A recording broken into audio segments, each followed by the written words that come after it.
இந்த வீடியோவில் நம்ம என்ன பார்க்க போறோம்னா, மேஷ ராசிக்காரர்களுக்கு ஜூன் 2026 எத்தகைய ஒரு பலாபலன்கள் நிறைந்த ஒரு மாதமாக இருக்க போகுதுங்கிறத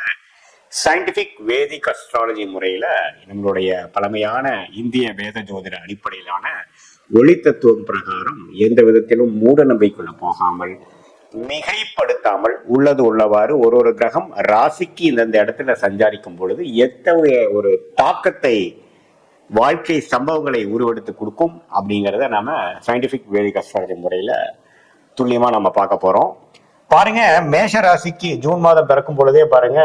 2 நாள்ல ஜூன் 2ஆம் தேதி குரு பயிற்சி ஆகிற ஒரு பயிற்சி அருமையான பயிற்சியாக மேஷ ராசிக்கு அமைகிறது. என்ன அது அருமையான பயிற்சி எப்படி ஆகுது அப்படின்னா, 3ஆம் இடத்தில் இருக்கக்கூடிய குரு 4ஆம் இடம்ங்கிற மிகப்பெரிய ஒரு சிறு கேந்திரம் என்று சொல்லப்படுகிற 4ஆம் இடத்துக்கு போறதுனால அந்த 4ஆம் இடத்துல இருக்கக்கூடிய உச்ச குரு 10ஆம் இடம் என்று சொல்லப்படுகிற ராசிக்கு 10ஆம் இடத்துல இருக்கக்கூடிய தொழில், ஒரு ஜாதகரோட தொழில், ஒரு ஜாதகரோட அந்தஸ்து, ஒரு ஜாதகரோட ஸ்டேட்டஸ் இன் லைஃப் என்பதை குறிக்கக்கூடிய 10ஆம் வீட்டை பார்க்கிறார். 12ஆம் வீடு என்று சொல்லப்படுகிற சுப விரயங்கள், இன்வெஸ்ட்மெண்ட்ஸ், அடுத்த கட்ட நடவடிக்கைகள், இடம் மாற்றங்கள் அப்படிங்கிற மாதிரி விஷயத்தை பார்க்கிறார். அதே சமயத்தில் 8ஆம் இடம் என்று சொல்லப்படுகிற ஃபண்டிங், பணம் வசதியில கொஞ்சம் வெளியில இருந்து நமக்கு கொஞ்சம் பணம் வருது, அந்த பணம் மூலமாக சில ஆதாயங்கள் பண்ண நம்ம ட்ரை பண்றோம், சில next level of expansion, next level of life growth நோக்கி நாம போறோம் அப்படிங்கிற கொடுக்கக்கூடிய ஒரு அற்புதமான 12 வருஷத்துக்கு ஒரு தடவை வரக்கூடிய 4ஆம் இடத்து உச்ச குரு 2026 ஜூன் மாதம் 2ஆம் தேதி ஆகுது. நிறைய பேர் மேஷராசிக்காரர்கள் பாத்தீங்கன்னா வேலையில் இருக்கக்கூடியவர்கள் இப்போ சைடுல ஏதோ ஒரு தொழில் பண்ணலாமா,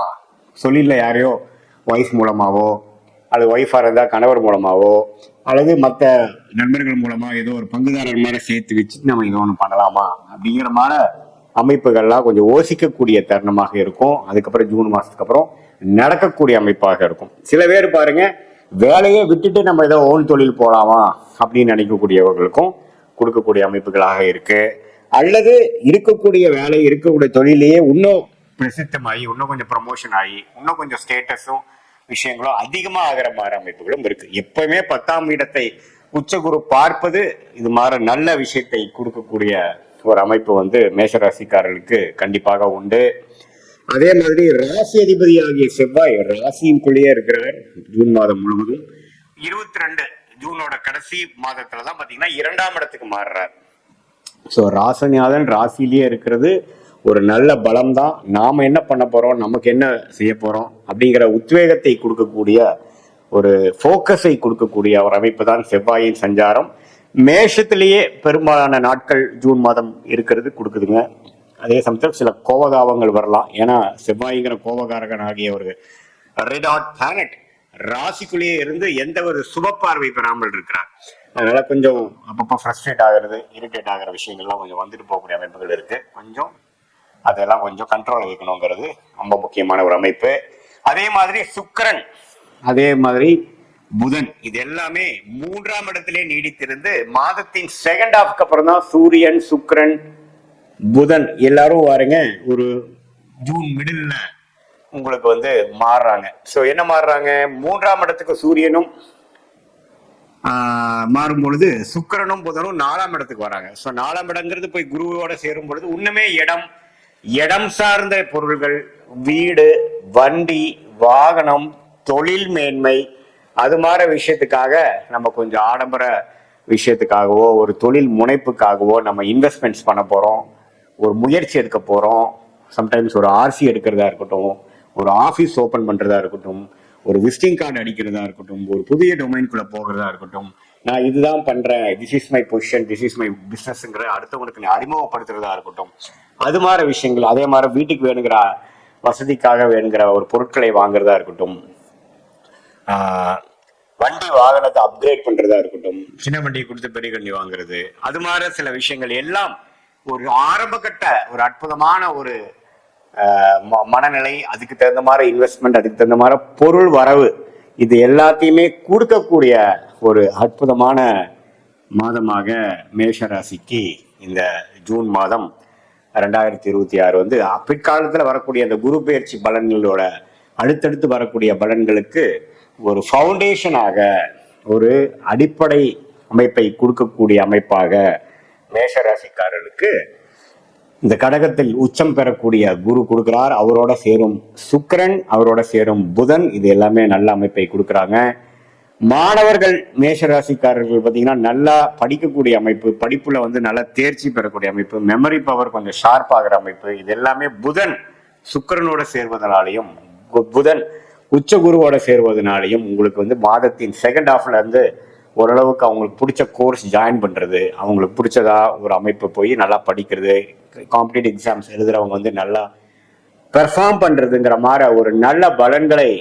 புதன் கொடுப்பதனால மேஷராசிக்காரர்கள் அதுலேயும் பார்த்தீங்கன்னா ஒரு நல்ல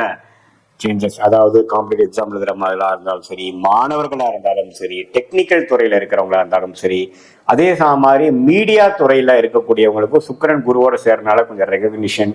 சில லாபங்கள்லாம் கிடைக்கக்கூடிய ஒரு அற்புதமான ஒரு மாதமாக இருக்கிறதுங்க.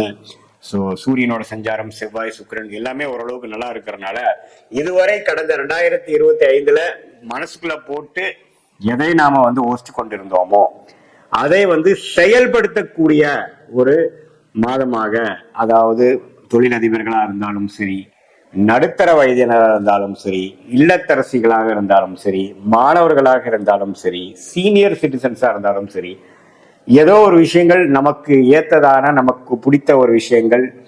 வேலை, தொழில், என்ன நம்மளுடைய இன்ட்ரெஸ்ட் இருக்கோ அதுல நம்ம வந்து கொஞ்சம் ப்ராக்டிஸ் பண்ற மாதிரி சில செயல்பாடுகளை இறங்கி முயற்சி எடுத்து இது நான் செய்ய போறேன் அப்படிங்கிற ஒரு விஷயத்தை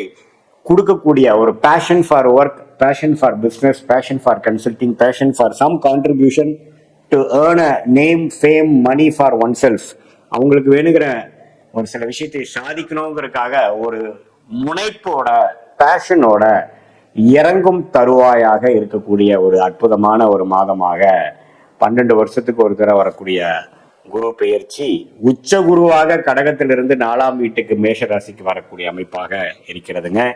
இது ஒரு பொதுவான பலனே தவிர உங்களுடைய ஜென்ம ஜாதகத்துல என்ன தசாபுக்திகள் போய்கொண்டிருக்கிறது, தசநாதன் எப்படி இருக்கிறார், புக்திநாதன் எப்படி இருக்கிறார், தசநாதனும் புக்திநாதனும் இப்ப கோச்சாரத்துல நம்ம எது மாதிரி அமைப்புல போறாங்க, உங்க லக்னம், நீங்க என்ன லக்னத்துல பிறந்தீங்க, மேஷத்துல நீங்க எந்த ராசி, அஸ்வினி நட்சத்திரமா, மேஷ ராசியில வந்து நீங்க என்ன நட்சத்திரம், அஸ்வினியா, பரணியா, கிருத்திகையாங்கிறதெல்லாம் பொறுத்து உங்களுக்கு என்ன தசாபுக்திகள் போய் கொண்டிருக்கிறது வைத்து இன்னுமே துல்லியமான பலன்கள் கொடுக்கலாம். ஏன்னா இப்ப சனி வந்து விரய சனியாகவும் மேஷராசிக்கு போய் கொண்டிருக்கிறது, ராகு 11ஆம் இடத்திலும், கேது 5ஆம் இடத்திலும் இருக்கிறார். ஸோ இதையெல்லாம் வைத்து உங்களுடைய தசாபுக்தியையும் வைத்து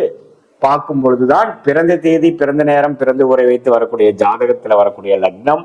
அந்த லக்னத்துக்கு ஏற்ற தசை, அந்த தசைக்குள்ள இருக்கக்கூடிய புக்தி, அந்த புக்திநாதன் ரசநாதன் உங்க ஜாதகத்துல எந்த மாதிரி இருக்கிறாங்கிற பொறுத்து துல்லியமான பலன்கள், இப்ப நம்ம பேசின கோச்சார அமைப்பையும் சேர்த்தி அதே மாதிரி தசாபுக்திகள் பலனையும் பார்க்கும் பொழுது அடுத்த வரக்கூடிய ஷார்ட் டேர்ம் எப்படி இருக்கு, அடுத்த வரக்கூடிய லாங் டேர்ம் எப்படி இருக்கு, அடுத்த வரக்கூடிய உங்களுடைய வாழ்க்கை பயணம் எந்த திசையில் திரும்புற மாதிரி இருக்கு, எது மாதிரி சாய்ஸஸ் நீங்க எடுக்கிறது நல்லது, எது மாதிரி சாய்ஸ் நமக்கு சரியா வராது, அதோட டைம்லைன்ஸ் என்ன, எந்த நேரத்துல அது நடக்கிற மாதிரி இருக்கு, சீக்கிரமா நடக்கிற மாதிரி இருக்கா, கொஞ்சம் டிலேவோட நடக்கிறதா நல்லா இருக்கா, அப்படிதான் காட்டுதா, எது நமக்கு நல்லபடியாக அமையும், எப்போ வேலை மாறலாம், எப்போ தொழில் விருத்தி அடையும், எப்போ கடன்கள் குறையும், எப்போ உடல்நல கோளாறு பிரச்சனை இருந்து வெளியில வருவோம், எப்போ குழந்தை செல்வம் நமக்கு கிடைக்குங்கிற மாதிரி எல்லா விஷயங்களும் நம்மளுடைய பிறந்த தேதி, பிறந்த நேரம் பொழுது வைத்து வரக்கூடிய திருக்கணித பஞ்சாங்கம் முறையாக வரக்கூடிய அந்த ஜாதகத்தை போட்டு அதுல வரக்கூடிய தசாபுக்திகளை வைத்து ஸ்தானபலம், திக்பலம், திருக்பலம் போன்ற சில விஷயங்களை பார்த்து ஒரு கிரகமும் எந்தெந்த டிகிரி அடிப்படையில ஒருத்தரும் தள்ளி இருக்காங்கிறத டிகிரி அடிப்படையில பார்க்கக்கூடிய சயின்டிபிக் வேதிக் அஸ்ட்ராலஜி முறையில நாம பார்த்து இந்த கோச்சார பலனும் சேர்த்து பார்க்கும் பொழுது ரொம்பவே வந்து வாழ்க்கையில் எதிர்நீச்சல் போடாமல் நம்மளுடைய என்ன விஷயங்கள் நமக்கு வராதோ அதை போய் நம்ம செய்து பண விரயம், சமய விரயங்களை அனுபவிக்காமல் எந்த விஷயங்கள் நமக்கு உகந்ததாக இருக்கிறது, பிராப்தங்கள் என்ன, தோஷங்கள் என்ன, நமக்கு ஃபார்ச்சுனேட்டான பிளானட் நம்ம ஜாதகத்துல என்ன இருக்கு, அந்த பிளானட் எது மாற துறையில் நமக்கு முன்னேற்றத்தை கொடுக்கும், எது மாதிரி டைம்ல வரும், நமக்கு வேலையா தொழிலா அப்படிங்கிற போன்ற பல விஷயங்கள் வந்து நம்மளுடைய ஜென்ம ஜாதகத்தையும் சேர்த்து வைத்து இந்த மேஷராசிக்கு வரக்கூடிய குரு பெயர்ச்சி, செவ்வாய், சுக்கிரன், புதன் எல்லா பெயர்ச்சிகளும் சேர்த்து வைத்து பார்க்கும் பொழுது சயின்டிபிக் வேதிக் அஸ்ட்ராலஜி முறையில நாம முறைப்படி நம்ம பார்த்து அதுக்கு வேணுங்கிற நம்ம கிளாரிட்டியை எடுக்கும் பொழுது வாழ்க்கையில சரியான நேரத்தில் சரியான முடிவுகளை எடுத்து வாழ்க்கையில் எளிதில் வெற்றி பெற முடியும் என்று சொல்ல விரும்புகிறேன். மீண்டும் மற்றொரு காணொளியில் சந்திப்போம். நன்றி, வணக்கம்.